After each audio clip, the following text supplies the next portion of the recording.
Okay,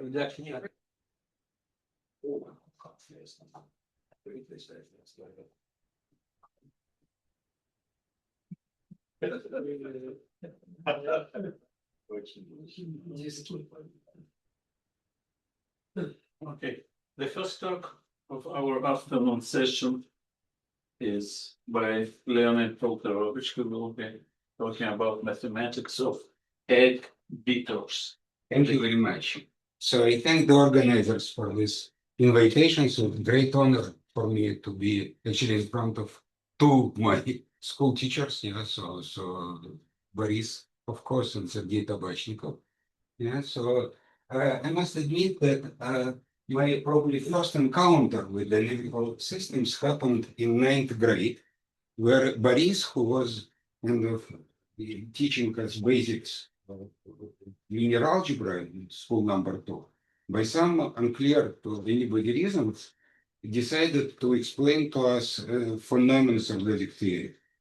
And the impression was so strong that I think half of the class just ran away to play football, and I don't remember if we returned to second half of that lesson or not. But somehow the idea that you can think about time in mathematical terms turned out to be very strong.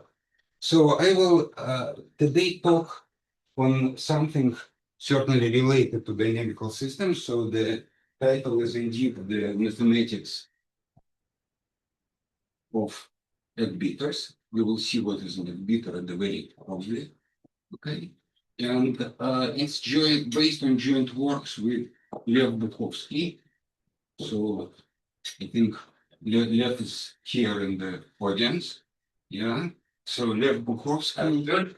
The title is egg beater certainly has a translation to Russian. Mixer. Математика миксера. Да. Very good Russian word, you know, from mixer. So, mixer. Ben Feuerstein.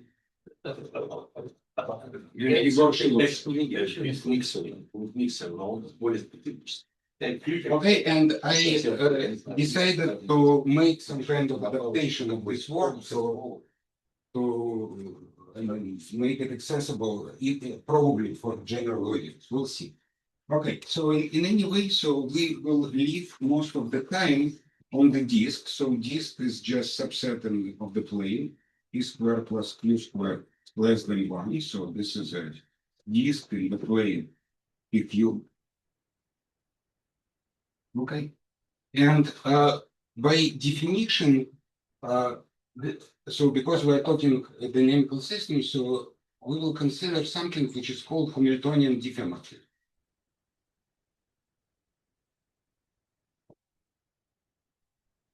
So what is Hamiltonian diffeomorphism? So this is map phi from D2 to D2, so from disk to itself, with the following properties. So first of all, smooth, one-to-one, onto, and inverse. I'm sure nobody can read it. Yes, Yeah. that's so should I write larger, better pen? Okay, very good. Speak louder. Speak louder.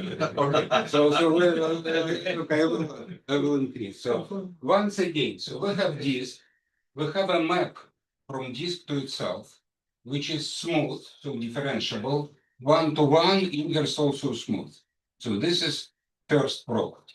Second property, there exists some compact set K inside disk, so that phi of x equals to x for each x. No, K. K, so there exists compact case, so that phi of x equals x for each x and k. So this means that on our disk, all the action happens somewhere inside, and my map is identity near the boundary. Right? And second is, third is the main property, kind of that area. Sorry, K is near the boundary, or It doesn't matter. A disk is open, as you see, K is compact. Yeah, so whatever you want outside compact set, my map is identity. outside. You did For phi of x equals okay. to x It's for better each now. x not in P. Thank you. And finally, area of pi of u equals to area of u for each u, let's say, open subset in the disk. So area preserving constant near the boundary, and God knows what's going on inside. So there is a fact that such maps. Five inverse doesn't have to be constant in the same. No, so if pi is inverse constant at x, so phi inverse is okay. This is a Yeah, it's one. No, it's good. Yeah, it's good. So you see, I mean, this map can distort things inside the disk, but with area preservation, nothing happens near the bound. And the condition is, and the fact is the following: that such maps form a group. And this group is called Ham. It's not Ham, it's Ham of disk, right? And this is group of Hamiltonian diffeomorphisms. This is already a statement, yes? Huh? And this is already a statement. It's a statement, but for this lecture it will be definition. Okay, so you're right. You're right, Remy. It's statement, actually non-trivial one, but I want to define things in this way. Okay. And next I will give an example. So example is the But of following. course, the stable set, the non-fixed set depends on phi. Yes, of course. Yeah. So example is the following. So take any function. Any function h from disk cross R to R. Okay, so function h of xt. So x is our pq. And consider the following differential equation. So p dot equals to minus dh dq pqt, and q dot equals to dh dp pqt. So this is system of equation is called Hamiltonian system.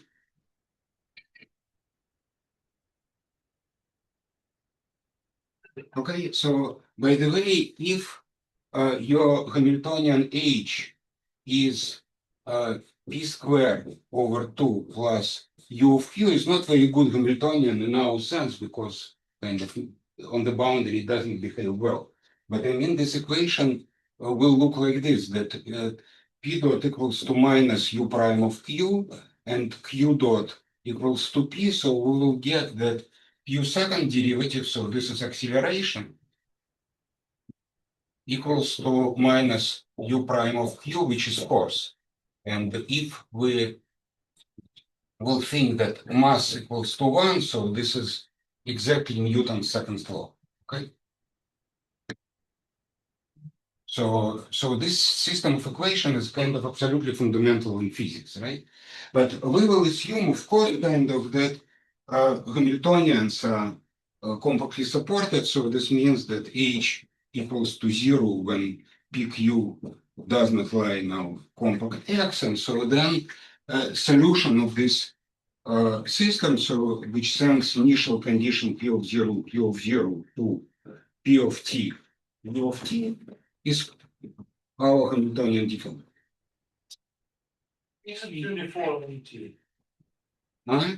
Is it uniform in T? Uniform of what?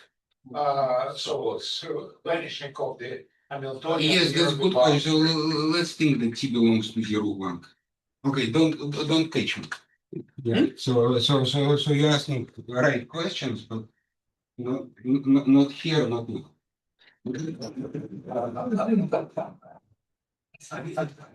Okay, so now fact.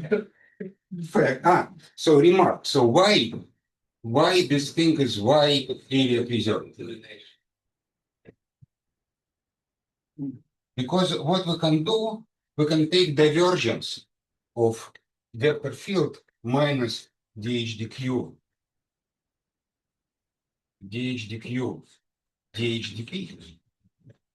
And you see, so what is divergence? So it's minus d2h dq dp plus d2h dp dq, and this happily equals to 0. Okay. So divergence is 0. So this thing preserves A. Okay.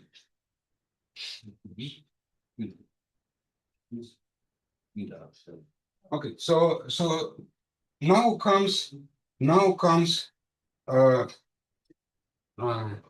example. So by the way, what I want to say that so we have indeed this map which wow, great. Yeah, so let me denote this map by phi t, and I will say that this is Hamiltonian flow generated by H. Okay, and let me give you some examples. So this already kind of brings me to something which could be related to exhibitor. So I will consider plane R2 with polar coordinates. So I have angle theta and polar radius, but this will be clever polar radius. So this rho actually equals to 1/2 e squared plus q squared. Okay. And so then, by the way, this area form dp dq can be written as d rho d theta. And we will consider Hamiltonian H, which is H of rho. Okay. And so then in these coordinates, the system looks like this. So theta dot equals to H prime of rho, and rho dot equals to minus dh d theta, which is 0. Okay, so look, it looks like this. So now important point in the talk, right? So we have disk, we have these polar coordinates, and we see that polar radius is constant. Okay, so this means that this flow basically kind of preserves these concentric circles. Okay, and so now the velocity along the circle already depends on the function, right? And so what we have, if we will take this radius, so then somehow its image kind of will look in a non-trivial way, but at the end, because everything is compactly supported, so I will return kind of to the original point. Okay, so somehow I have this rotation on each circle. I rotate in my own direction. Near the boundary is constant, and I will call this map rotor. Okay, so this is what is called rotor. It's not yet a mixer. It's kind of part of mixer, but not mixer. So we get a family of maps. So this system we can happily solve. And we get a family of maps. So I mean these rotors, which actually work like this. So RHT sends rho theta to rho theta plus T H prime of. Okay. And with this kind of I mean, one can easily check that this is subgroup. So we have this subgroups of rotors. So rotors, which is subgroup in Hamilton. Okay, so we will This example is autonomous, so H does not depend on T. yeah, it's let's say autonomous. I can make it dependent on T. I mean, it will not be, but let's say autonomous. Okay. Yeah, let's make it autonomous because you see, non-autonomous objects are in principle kind of not very similar. Okay, so now, In principle, what? I mean, you can consider both versions, but I will very soon switch to autonomous case because of lack of knowledge. Okay, so theorem, it's a classical theorem that for each phi in Hall, there exists H as above, when G2 grows R to R, so that the map phi is phi H1. So this construction with time-dependent Hamiltonian is completely universal. Okay, it's classical non-trivial. Okay, so that's kind of, I introduced this group, so this was kind of first part of my talk, if you wish, Hamiltonian Tiefenbach. So second part is Hofer's myth. So now we kind of jump from, I don't know, probably end of 19th century to 1990. So Hofer's metric.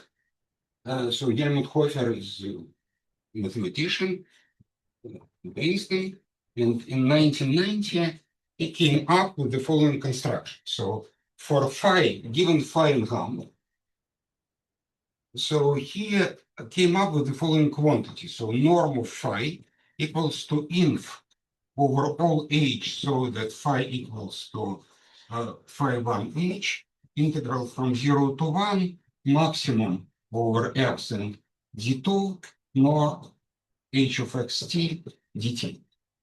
So I will draw the following picture. So this is picture not realistic. It's kind of group hum. It's huge infinite dimensional group, right?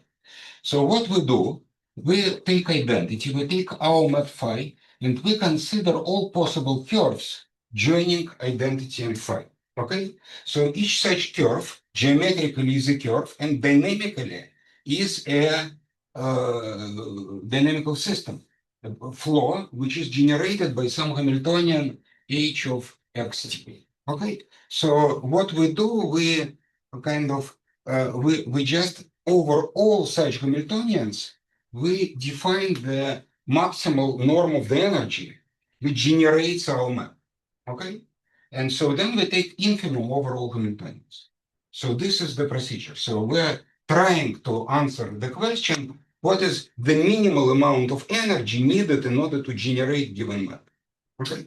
There is a minor problem. The energy is defined after a constant. Yes, so we will solve this problem in the following way in our disk situation. All our functions are compactly supported.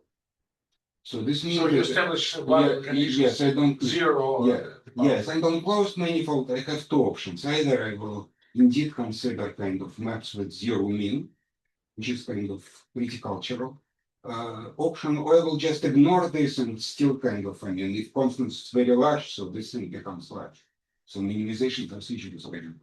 But on my disk, kind of on which I decided to work, yeah, I will pay dearly for this disk later.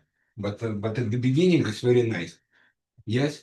So is there a reason why to take this kind of infinity norm and not just the geodesic length of this? Geodesic length in which? Like you take L in each given time, you take L2 norm. And Oh, okay, very good. I will answer. I will take this. Okay, so just let us kind of make the following the following statement. It's elementary kind of, yeah. So fact elementary that norm psi phi psi inverse equals to norm of psi. So this means that my norm is conjugation invariant. Okay. And that's what I want to do. So I really kind of, I don't want to do. No, norm of phi. Of course, normal phi, thank you. So I don't want to do Riemannian geometry, I want to do really kind of geometry of this group. Okay. So now, let's see what do we have. So we have an infinite dimensional Lie group, kind of the same picture. I see Lie group, but kind of in quotation marks, so which is infinite dimensional. And I have Lie algebra, which is tangent space to the identity, right? And so what I do, I'm taking any norm which is invariant under a geointection. Okay? So in geointection in this situation is action of diffeomorphism functions. And I can redistribute this norm on the group. the diffeomorphism that reverse volume. Yes. Yeah. So L2 norm is okay. Yeah, so L2 norm is okay. So is kind of right. So now whatever invariant norm I take, this quantity is possible. Okay, so now I hope I don't kind of, I mean, there is one, because of the disk, so some problems start, but theorem, yeah, so that's Eliashberg and myself. So for L2 norm, for L2 norm, this norm equals to 0. Okay, and so that's the main problem, because your group is miserably non-compact. Okay, so you can write down your favorite variational problem with this norm, but you will at the end, with huge probability, get zero. And there is a remarkable theorem by Astrover Wagner, first part and Astrover Buchowski Astrover.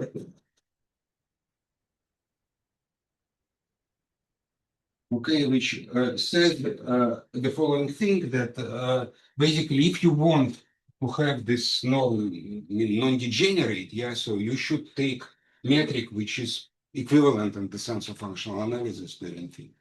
So that's kind of more or less you have uniqueness of Hopper metric. It took more than 20 years to prove this, but I mean, it's starting from Hopper's discovery in 1990, but this is the okay.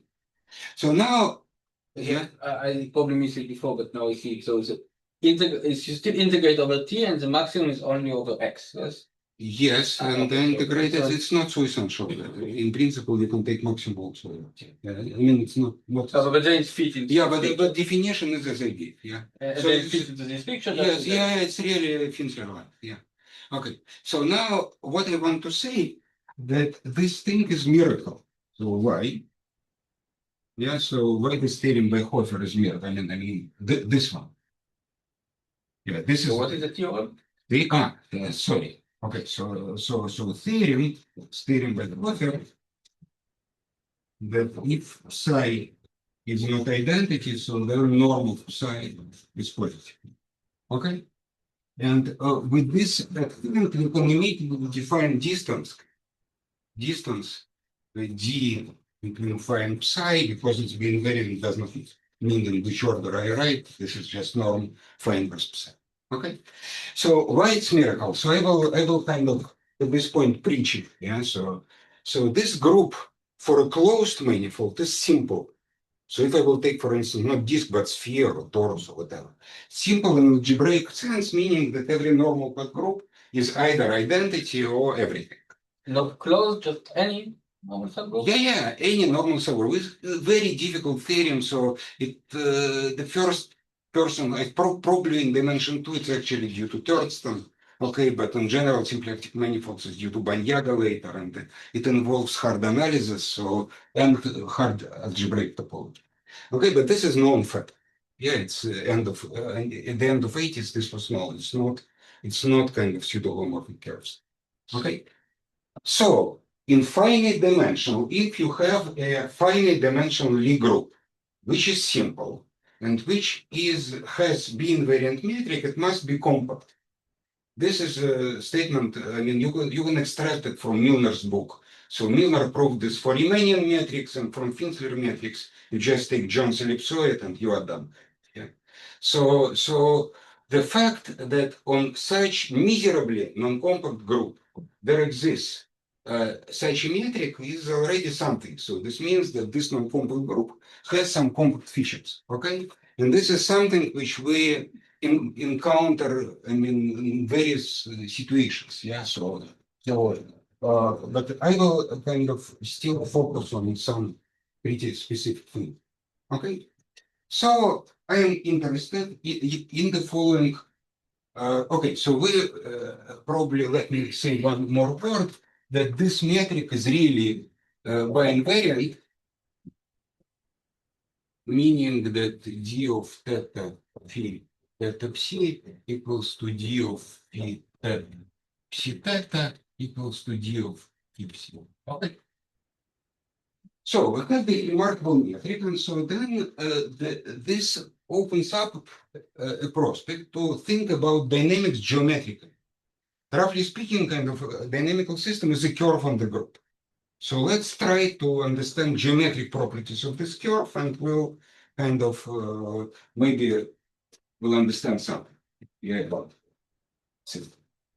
And on the other hand, we can use some dynamical intuition in order to understand geometry of the group. So that's kind of interplay between geometry of the group and dynamics is the main thing. So now problem. Okay, so asymptotic Hofer's norm.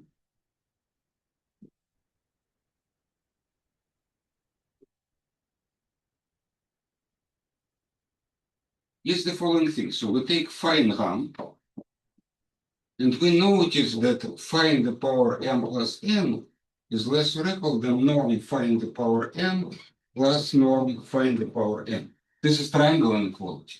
So which means that there exists limit by Fichet lemma, norm of phi in the power n over n when n goes to infinity. I will denote it by mu phi.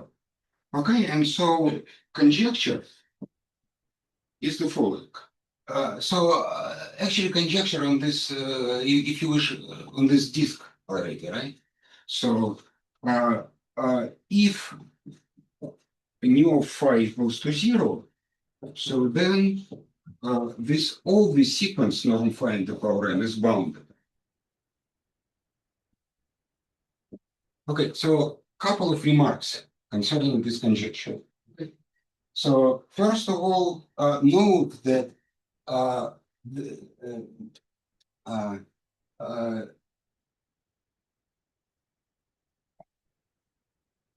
that sequence nu This of conjecture means that there cannot be a linear growth. yes, exactly. So note that again by triangle inequality, nu in the power phi in the power n is always less or equal than absolute value of m norm phi. Okay. So norm of phi in the power m is less or equal than uh, uh, absolute value of n norm phi. So this means that nu of phi is less or equal than norm of phi. So growth is at most linear, right? So of course, I mean, precise constant is completely out of reach, right? So this means that, as you exactly mentioned, Sergey, so there is some interplay between linear growth and sublinear growth, okay? And so now, I think when we were kind of in the school, so I remember explanation by the God doesn't exist because so the astronauts were in the space and haven't seen the God. Okay, so that's basically the motivation for this conjecture, right? So we looked at really many examples, and in all the examples you have this dichotomy: or there's bounded or linear. And How it can be not bounded on the disk? huh? It's not in the disk. Here it's in the disk situation or Yes, in the disk. so how in the disk it can be not bounded? Or maybe I don't understand what is bounded. Bounded The norm. in the norm, Okay. yes, in the group. Yeah, so I mean, there are many tools. Yeah, so for instance, if average energy, if even is positive, so it's linear, but it's not so interesting. Actually, hard invariants come from pretty from Floer theory. Yeah, and so there are several kind of layers of Floer theory which enable one to prove this. But I'm not sure I will enter into this. Okay. So rather kind of elementary question is how give an example where this is bound.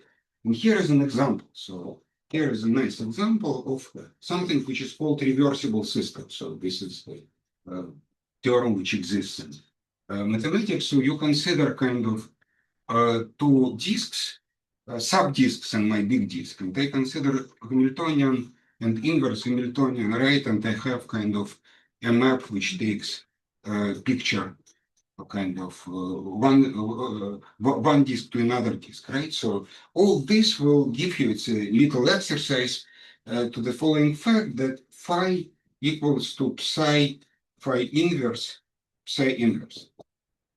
So my map is conjugate to its inverse. So somehow there is no difference between future and past.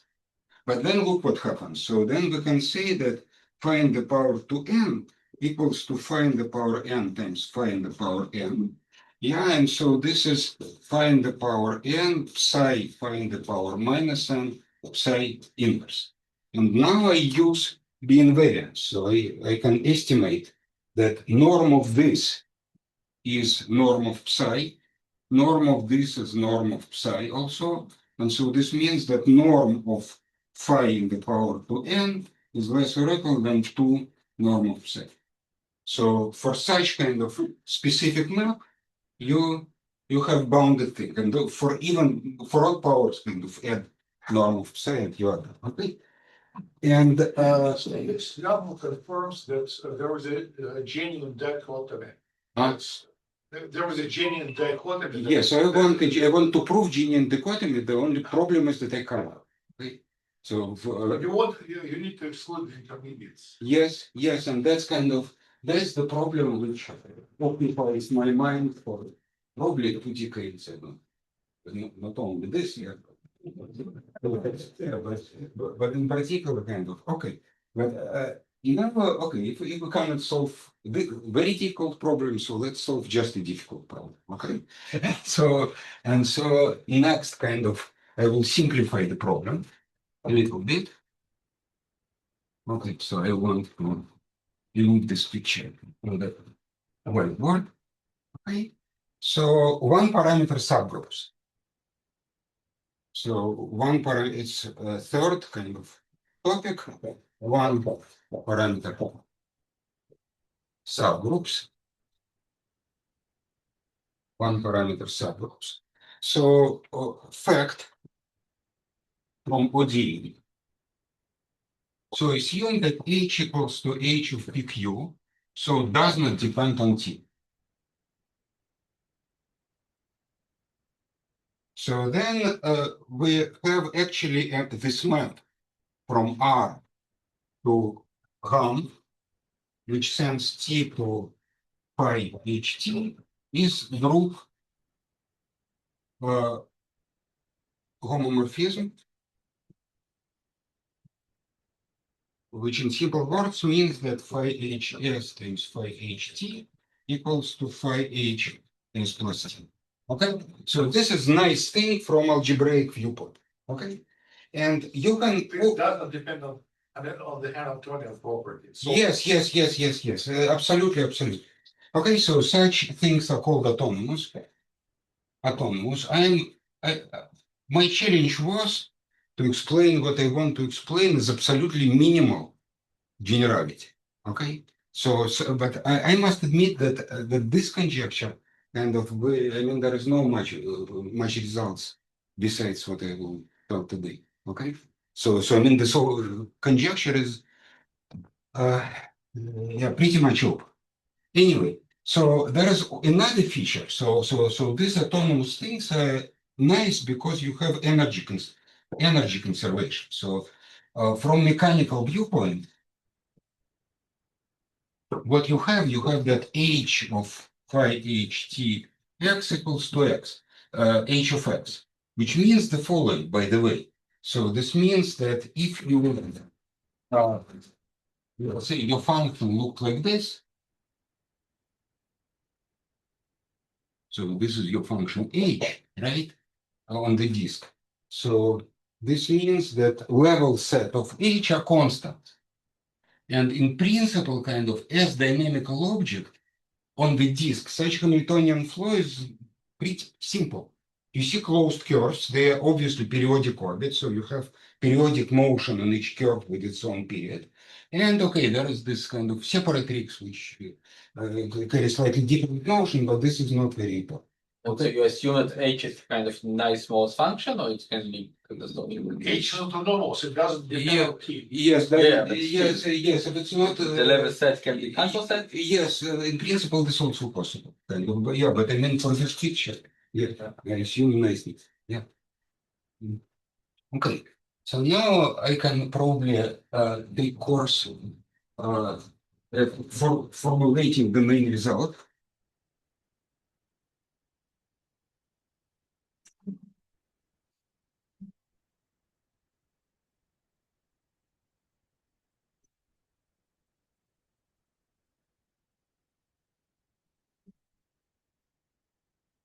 Formulating the main result. So I will denote by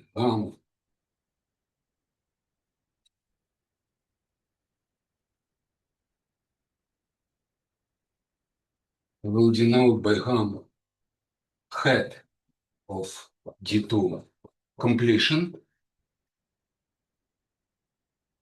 of GAM D2 with respect to D. Abstract construction. So D hat is metric on the completion.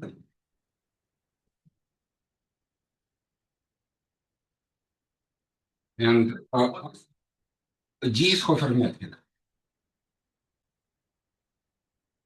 Okay, and I will denote by R subgroup of rotors.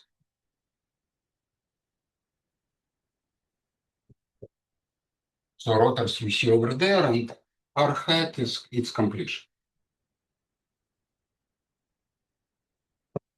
So theorem, that's theorem by Lefovsky, or myself, Shilufin. It says the following. So first, it's two statements. And the first, for each one parameter subgroup,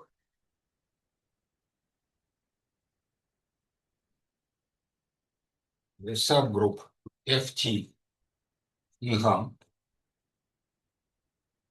there exists a one parameter subgroup GT in the completion of rotors and phi t and psi t in GAM, so that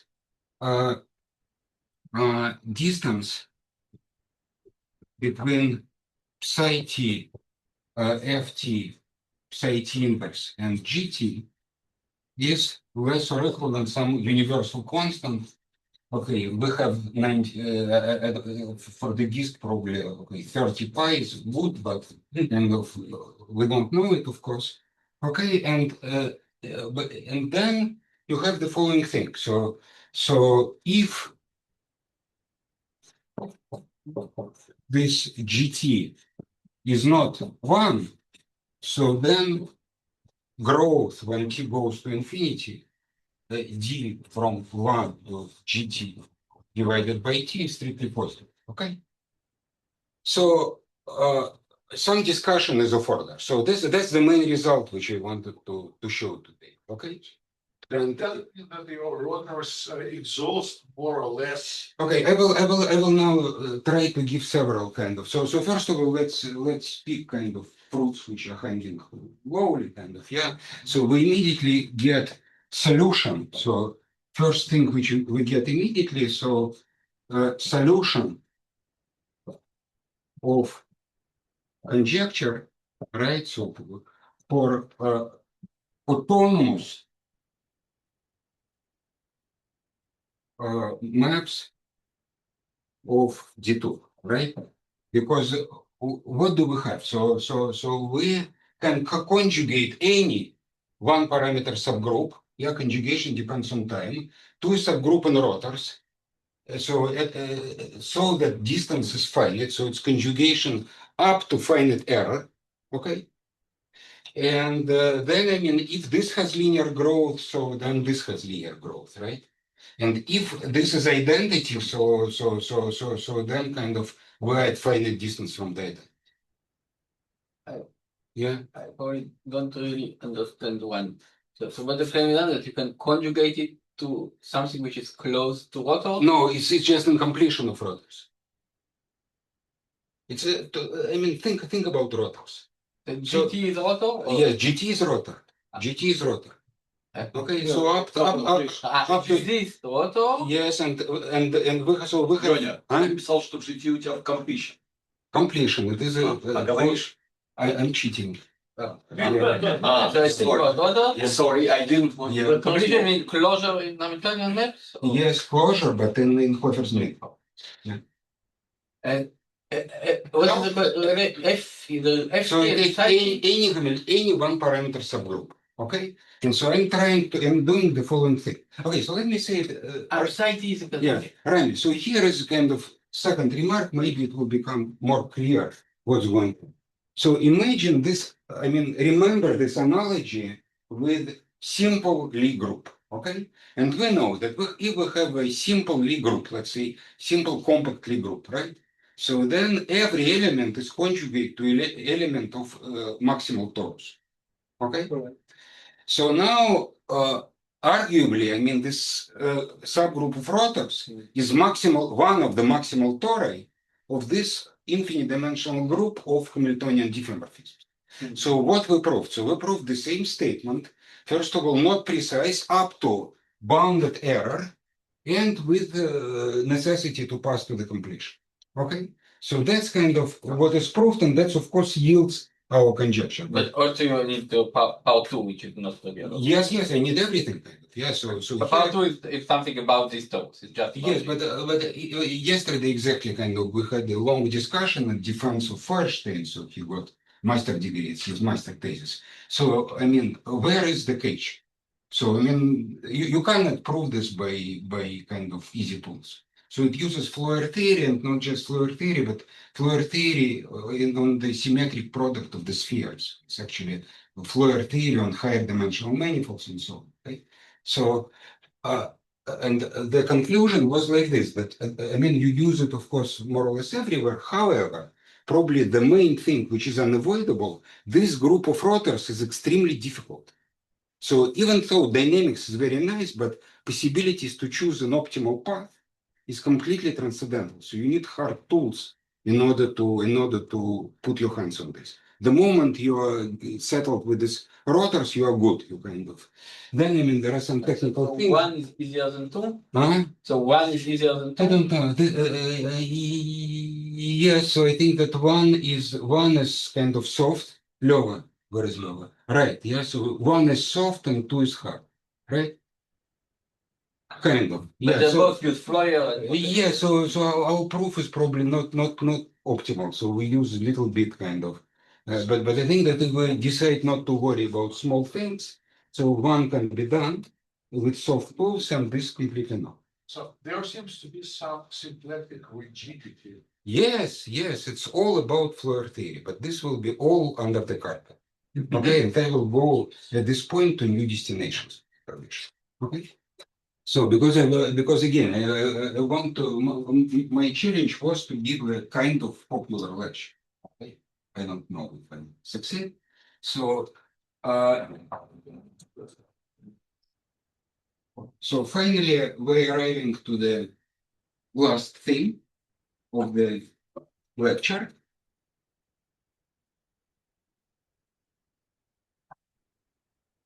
And this is kind of based on my work with Shilukhin. So distance to autonomous.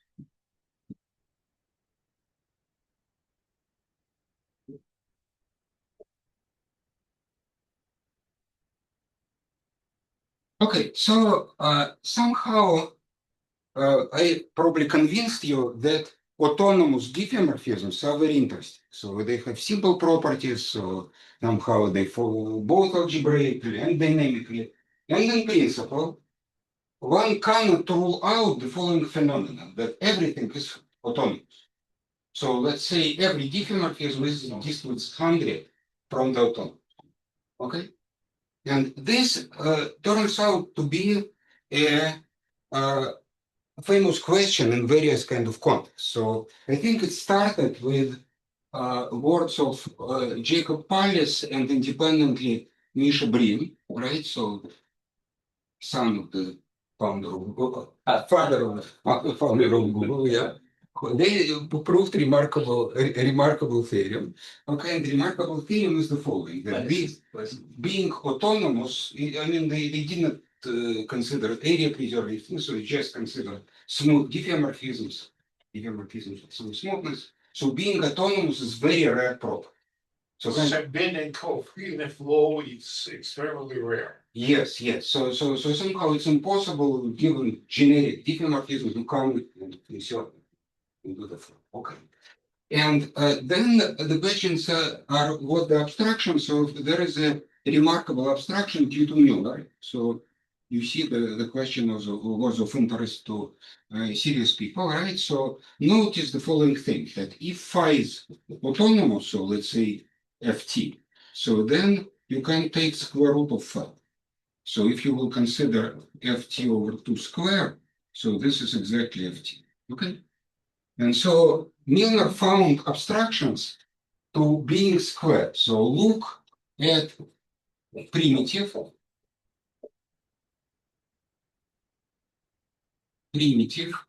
geometrically distinct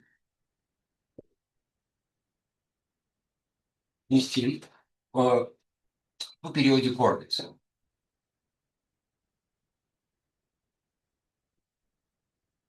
Okay, so x, phi x, and so and phi square x take you back, okay?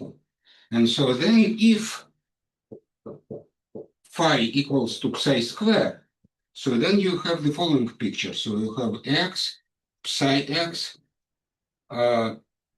psi square x, which is phi x, psi cube x, and x, which is psi fourth x. Okay, and you see that psi take one orbit to another orbit, okay? And so Milner concluded from this that you see, I mean, since you have free action of z over to z on the space of such orbits, so the number of such orbits is even, okay? And so number of such orbits is even. Orbits of size 4.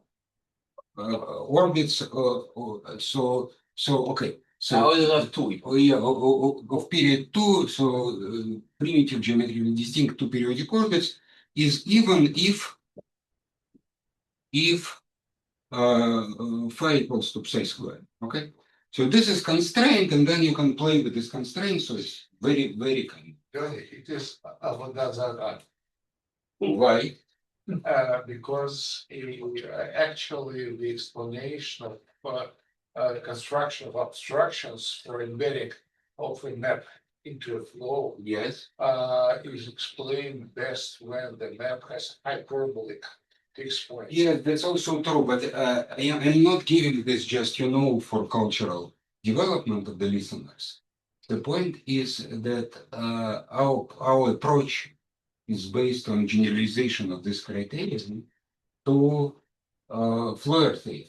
Okay, and generalization is not so trivial because what you do from Floer theory, because in Floer theory it's what. Okay, so let me preach a little bit. So Floer theory is Morse theory of action function, right? So loop space is filtered by sub-level sets of this action function. You can take Floer homology to level set, you get what is in kind of modern language is called persistence model. And in old language, it's kind of quiver, but just parameterization is real and not integral. Okay. So then you look at the following remarkable formula, right? So that phi times phi squared times phi inverse equals to phi squared. Okay. So which means that, for instance, if you have a full square, right? So you have Z2 action on such thing. And so what we are doing, we're kind of actually considering representation of finite cyclic group on this Floer persistence model, analyzing it and build examples where, some condition on the structure of this kind is violated. Okay? And we can do in a stable way with respect to Hofer-Smith. But that's kind of a real explanation while I'm standing on one hand, on one foot, so maybe hand. Okay, so in this or another way, so here is the following open problem.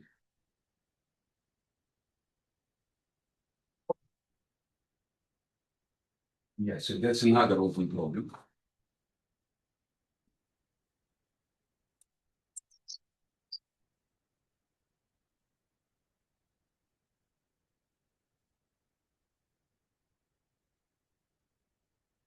Open problem.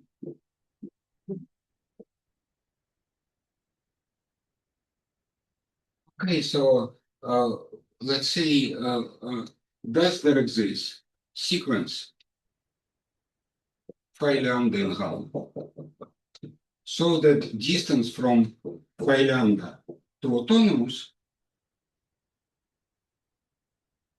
goes to infinity when lambda goes to infinity? Okay, so I want to show that I can embed a large ball in Hofer's metric outside autonomous set. Okay, and the current status of this conjecture is the following. So for disk, we have no solution, but we also kind of did not try much, so we tried the following cases: 2, T2, genus equals to 2, genus equals to 3, genus greater or equal than 4. So this is my work with Shlukin with all these frightening words. So this is Arnon Shor, which generalized our approach, and this is open. And they would say that two-dimensional sphere is miserably open. So I mean, solution of this problem would probably yield some other interesting conjectures. Okay. So now, how we solve this problem for higher genus? So we start with two rotors. So we consider the following configuration. So we consider two annuli on the plane. So you see two annuli. And we consider a pair of rotors in each annulus. So each of two pair of rotors in this annulus, right? So kind of rotation. But because you have these non-trivial intersections, kind of, yeah, so dynamics becomes kind of pretty unpleasant. So actually our phi lambda is rotor 1 lambda times rotor 2 lambda, right? So you have rotor 1 and rotor 2. And I should say that right. So meanwhile, I wrote for you two annuli on the plate. Okay. So then what we do, we just so for genus greater or equal than 4, we'll be very generous. So we put in each kind of domain a handle. Okay, and then I mean, right, so we consider this plane made from it as sphere. Okay, so yeah, and probably also want to handle here, kind of, so I have surface of genus 4. Okay, and life is kind of beautiful because this is an explicit example. Okay, so now at some point, I mean, these handles appeared by the following reason. So in order to use our methods, we have to analyze periodic orbits. And this map is well known. So I mean, it's called a Gbitter map. So this is really a Gbitter. And it was considered by physicists in the context of chaos and duct flows, like an air conditioned thing, yeah. And people in dynamical systems are more serious, so they use terminology linked twist maps. Huh? What's No. Yeah. We're discussing what is real Peter. Okay. Never So mind. real Still, so in a second. Real life Okay. is a kickboxer. Yes. So in this, okay. So in this linked twist maps have very good chaotic properties. So they have positive entropy and blah blah blah. And so this means that if you just analyze them, so you have so much closed orbits that you cannot do anything. And this I learned in a hard way because I was trying to write a program. But then if you put handles, so you can distinguish these orbits by homotopy classes, by free homotopy classes. And then, I mean, you tune in a very careful way the right homotopy class where you have kind of finite number of orbits. In this, I mean, geometric hyperbolic situation, the number of homotopy classes grows exponentially. So in certain classes, you have finite number of orbits which you can analyze from the beginning to the end. So that's the idea. And they thought that, okay, I mean, God knows, so probably method is wrong. And so then Misha Kanevsky, who used to work in the Technion, so he just proved that if we remove all these handles, so then the result will be wrong. Then it will be a finite distance of atoms. And so then, I mean, go and kind of figure out what's going on indeed in the case of the sphere when you have no handle. Okay, so I am really towards the end, so I want to show you two pictures, and I will be glad if somebody will help me with the screen. Yes, and I need also project. Oh, So what about the disk? what about the disk? I think I'm no. Like the sphere is also. Yes. I don't. No, it's good, no? Yeah, it's good. Okay. I'm just probably will take you some time. Oh, now it's related to you. Okay, so first I will do this kind of chronologically. Yeah, so I wanted to show you this. So rotors kind of really have multiple objects, and in particular in 53, Marcel Duchamp, who is a famous avant-garde painter, made several paintings which he called rotor reliefs. Yeah, and I've seen this. This is my photograph. I was last year in Chicago, so there was the exhibition Frida Kahlo Mansell Paris, the Art Institute of Chicago, and that's what somehow it was ideology of Duchamp, that painting shouldn't be exclusively retinal, it should have to do with our urge for understanding. Okay, so I hope I showed you kind of at least the urge for understanding. Don't know if I understood much or not, kind of. Okay, so that's picture number one, and this is kind of picture number two. Yeah, so that's actual egg beater. So yeah, so you see what's going on. So Anya is kind of pouring weight into this egg mass, yeah, and you have two rotors which mix them, yeah, and you see that this is really kind of mixing behavior. And so that's the mathematics of egg beaters. So happy birthday.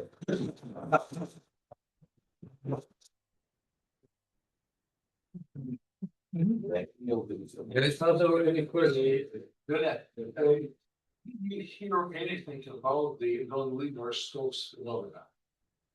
Okay, so say it in assertive way. So In a certain way, this is a general construction, which looks very much like your construction of two circles with an intersection, two angles, like and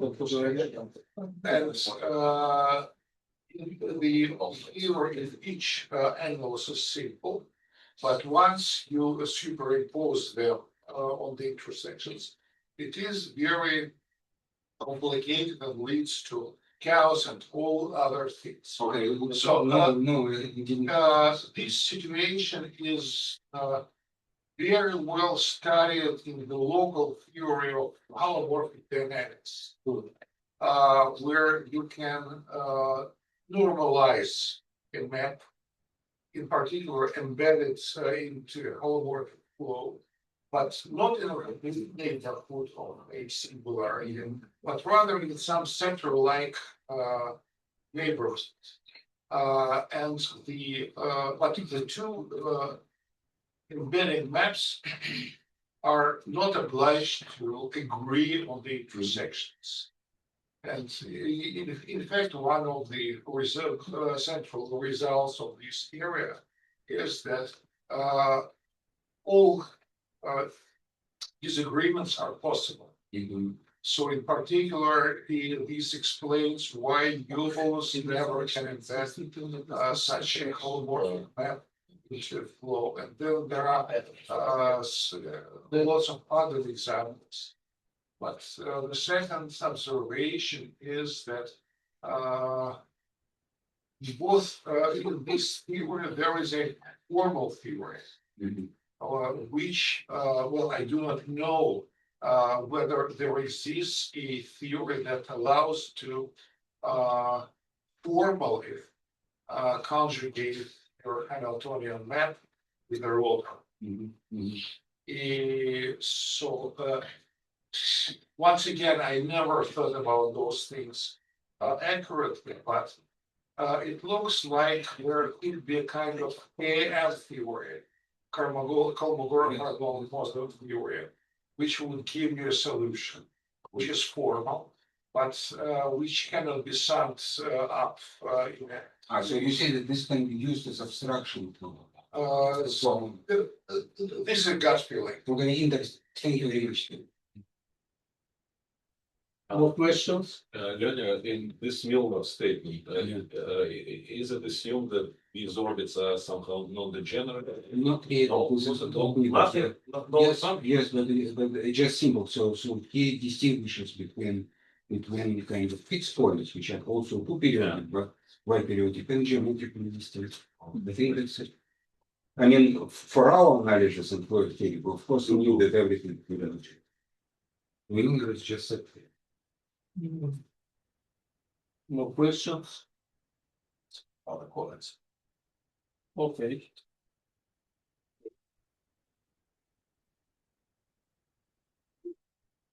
No questions.